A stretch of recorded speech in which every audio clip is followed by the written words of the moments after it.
Get off the sugar bus, evaluating a sugar tax policy to reduce consumption of sugary drinks and improve health. We are becoming more obese. The worldwide prevalence of obesity has nearly tripled since 1978. The number of obese children and adolescents rose from 11 million in 1975 to 124 million in 2016, a tenfold increase. So do you know how much sugar is in your drinks?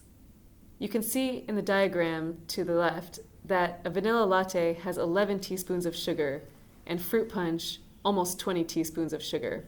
And studies have shown that intake of sugar in beverages does not reduce total food intake. Evidence suggests that sugar-sweetened beverages are generally consumed quickly and do not provide the same feeling of fullness that solid food provides.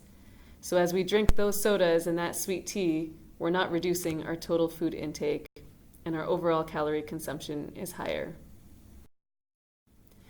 And we're consuming soft drinks daily. You can see from this map of the world that the locations with the darkest red are having the highest percentage of adolescents who drink soft drinks daily.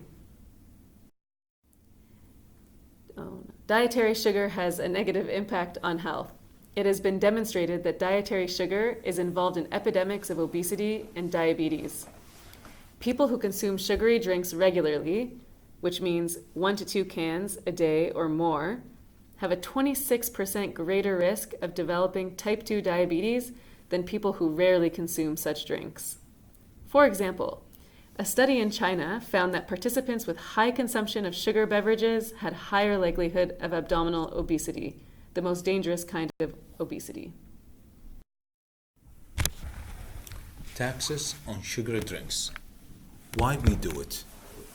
Modeling studies have demonstrated that a sugar tax could reduce the deaths from diabetes, ischemic heart diseases, and strokes.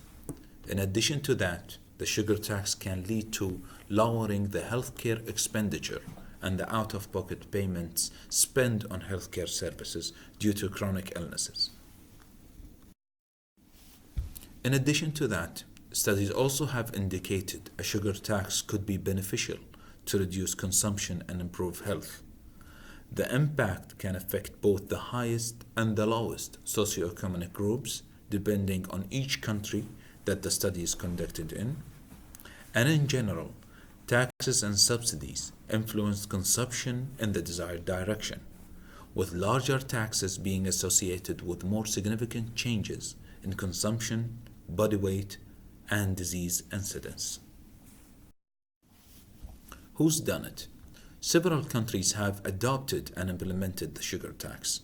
Hungary, France, and several states in the United States, in addition to Mexico, which have recently added 1 peso per liter taxation, which is approximately 10% on sugar-sweetened beverages, is projected to decrease consumption by 10 to 12% according to the World Health Organization. Why we should evaluate the sugar tax? The tax is designed to change health outcomes, and we want to assess whether this program works, since the tax is a broad intervention that would require resources to be implemented, both an administrative time and financial resources. It is essential and important to evaluate how the program will work. The theory of change of the sugar tax is as the following. The inputs will be the human resources used in the revenue agency or the administrative activity agency, in addition to the financial resources that can be utilized for relabeling. Activities include implementing the tax increase, training and information exchange with companies that need to relabel their products. Outputs include tax coding system changes, notification of the companies, and labels changes. The inputs, the activities, and the outputs will be under control of the implementing agencies, whereas outcomes and final outcomes, which are the results of the theory of the change or the result chain, is outside that control. Outcomes include behavior modification of consumers, reduction in sugar products purchased, and reduction in sugar products consumed. The final outcomes will be the health impacts of the tax, which includes reduced obesity rates, diabetes, and cardiovascular diseases. Evaluation is strategy.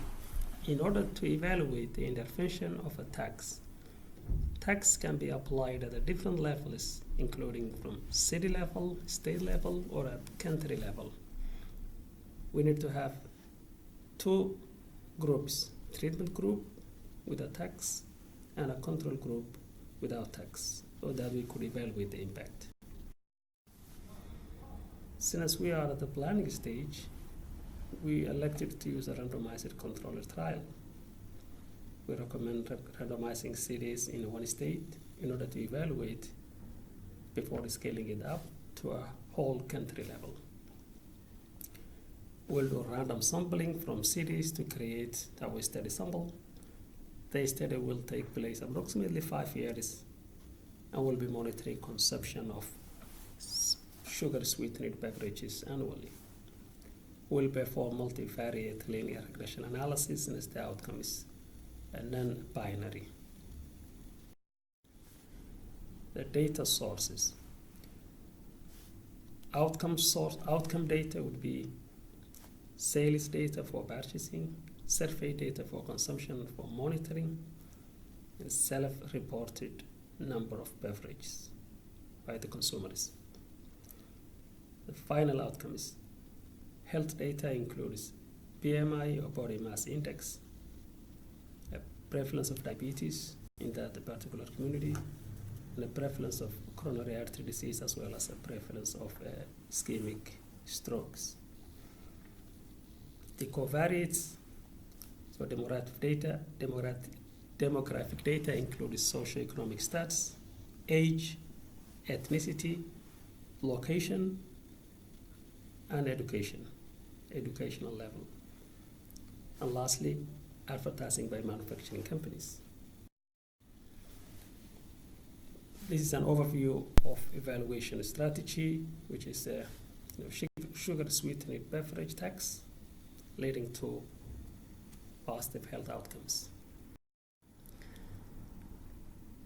We have a randomized controlled trial. We have a pre-treatment group, pre-tax implementation, and a post-tax implementation. We'll have a control group. And then time will follow time for 5 years. So to sum up, we have two groups, treatment group, pre-tax implementation, and post-tax implementation, and a control group. Expected outcomes. We expect that the result of this impact evaluation will enable evidence-based decision making to guide whether we should scale policy to the whole country.